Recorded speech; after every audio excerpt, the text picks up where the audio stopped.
दोस्तों चीन इस समय न केवल एलएसी पर आक्रामक रुख दिखा रहा है बल्कि भारत, ताइवान से लेकर अमेरिका तक को आंखें दिखा रहा है। एलएसी के पास किस तरह से वो अतिक्रमण कर रहा है ये आए दिन हम देख रहे हैं, चाहे वहां टेंट्स का निर्माण करना हो या फिर हेलीपैड का। चीन अपनी हरकतों से बाज नहीं आ रहा। यही नहीं, उसने ताइवान को भी डराना धमकाना शुरू कर दिया है। अभी कल ही ये खबर निकल के आई है कि चीन ने रिकॉर्ड एक साथ 52 लड़ाकू विमानों को ताइवान के एयर डिफेंस आइडेंटिफिकेशन जोन में सोमवार को भेजे हैं। पिछले 4 दिनों में चीन ने अब तक 149 फाइटर जेट ताइवान के एयर डिफेंस आइडेंटिफिकेशन में भेजे हैं। दोस्तों मैं यहाँ ताइवान की बात इसलिए कर रहा हूँ क्योंकि ताइवान ने चीन से जंग की तैयारी का ऐलान कर दिया है और अब दक्षिण चीन सागर में युद्ध के बादल मंडराने लगे हैं। ताइवान ने ऑस्ट्रेलिया से भी मदद मांगी है और कहा है कि खुफिया जानकारी साझा करने में तेजी दिखाए और सुरक्षा में सहयोग करे।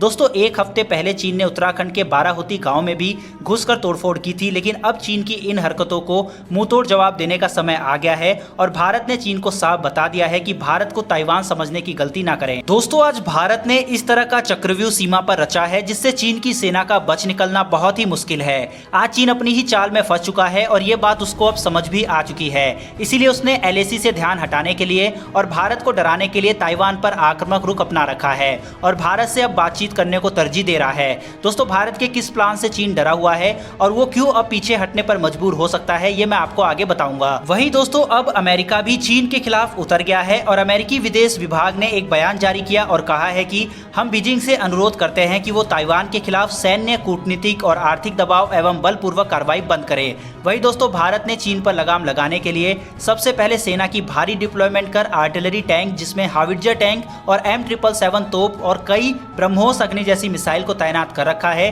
जिसका जिक्र मैं पिछली वीडियोस में कर चुका हूं। इसके अलावा भारत ने ऐसी फोर्स को भी तैनात बॉर्डर पर कर रखा है जो स्पेशली चीन से युद्ध लड़ने के लिए वहां भेजी गई है और भारत ने अपनी बेस्ट कमांडोज की टुकड़ी को सीमा पर भेजा है। इन सब के अलावा भारत ने जो स्ट्रेटेजिक बढ़त चीन के ऊपर हासिल कर रखी है, जिसको मैं बार बार चक्रव्यूह का नाम दे रहा हूं, तो दोस्तों वो ये है कि भारत ने चीन के हर एक हथियार के जवाब को तो बॉर्डर पर सेट कर लिया है और जितनी चीन की फौज है उतनी अपनी फौज भी रखी है। इसके अलावा भारत सरकार सीडीएस और सेना प्रमुख की मीटिंग में एक बड़ा फैसला लिया गया है जिसके बारे में चीन ने कभी सोचा भी नहीं होगा। दरअसल दोस्तों दोनों तरफ की फौजें अभी तक एक डिस्टेंस को मेंटेन करके एक दूसरे के आमने सामने हैं, लेकिन भारत की आर्मी को अब एक आदेश दिया गया है कि आप ऊंचाई वाले इलाकों पर अपनी पोजीशन को सिक्योर कर लें और अब भारतीय फौज चारों तरफ ऊंचाई वाले इलाकों पर तैनात हो गए हैं। यही नहीं, इन जगह पर टैंक्स और आर्टिलरी को भी शिफ्ट कर दिया गया है और यह बात चीन को भी मालूम है, इसीलिए वो घबराया हुआ है क्योंकि पहली बात चीन की फौज को ऊंचाई वाले इलाकों में लड़ने का एक्सपीरियंस नहीं है। दूसरी बात भारतीय फौज ने ऊंचाई वाली जगहों पर पहले तैनात होकर स्ट्रेटेजिकली बढ़त हासिल कर ली है। दोस्तों अब मैं आपको 2-3 बहुत ही इंटरेस्टिंग चीज बताने वाला हूं जिसका जानना आपको बहुत जरूरी है। दरअसल दोस्तों गलवान घाटी में हुई दर्दनाक घटना जिसमें भारत के 20 जवान शहीद हो गए थे, हालांकि उसमें चीन के 45 सिपाही को भी मार गिराया गया था, जो कि अब रशियन इंटेलिजेंस और यूएस इंटेलिजेंस ने कंफर्म भी कर दिया है। लेकिन दोस्तों यह कोई फुटबॉल का मैच नहीं है जिसमें भारत के 20 जवान शहीद हो जाते हैं और चीन के 45 जवान मारे जाते हैं तो हम खुश होएं, क्योंकि भारत के एक जवान की कीमत चीन के 45 सैनिकों की मौत भी पूरा नहीं कर सकते।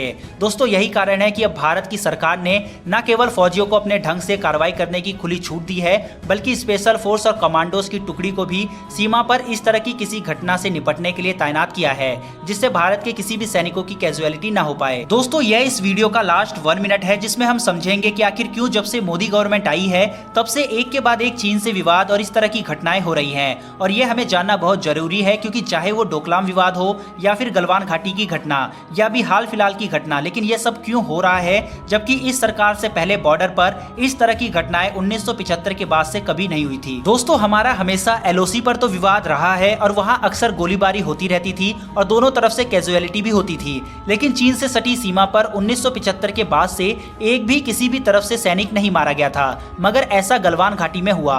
तो दोस्तों इसके पीछे का कारण बहुत ही सिंपल है। 2014 से पहले चीन बॉर्डर के पास टेंट, रोड्स, हवाई पट्टी का निर्माण करता था तो भारत सरकार उसको रोकने के लिए कोई कदम नहीं उठाती थी। यहाँ तक कि भारत के पूर्व प्रधानमंत्री मनमोहन सिंह अरुणाचल प्रदेश इसलिए नहीं जाते थे कि कहीं चीन नाराज ना हो जाए। वहीं जब से बीजेपी गवर्नमेंट आई है तब से यह समीकरण बदल गया है। भारत उसी तेजी से रोड का निर्माण बॉर्डर पर कर रहा है जिस तेजी से चीन कर रहा है। इसी वजह से चीन परेशान है। वहीं भारत के प्रधानमंत्री न केवल अरुणाचल प्रदेश का दौरा करते हैं बल्कि दलाई लामा, जिन्हें चीन अपना दुश्मन मानता है, उनसे भी अच्छे संबंध है और भारत ने उन्हें शरण भी दे रखी है। इसके अलावा भारत के गृह मंत्री का संसद में यह कहना कि अक्साई चीन भारत का हिस्सा है और हम इसे लेकर रहेंगे, चीन को इससे भी और मिर्ची लग गई। 370 का हटाया जाना न केवल पाकिस्तान बल्कि चीन के लिए भी एक सदमा था और यही कारण है कि चीन आज ऐसी हरकत कर रहा है। लेकिन भारत सरकार, भारतीय फौज उसे मुंहतोड़ जवाब देने के लिए तैयार है। दोस्तों, अगर आपको यह वीडियो और इन्फॉर्मेशन जरा भी अच्छी लगी हो तो चैनल को सब्सक्राइब करके बेल घंटी को दबाकर कमेंट बॉक्स में जय हिंद लिखना ना भूलिएगा। फिलहाल दोस्तों, इस वीडियो में इतना ही। फिर मिलेंगे डिफेंस से जुड़ी ऐसी एक नई वीडियो के साथ। धन्यवाद। जय हिंद।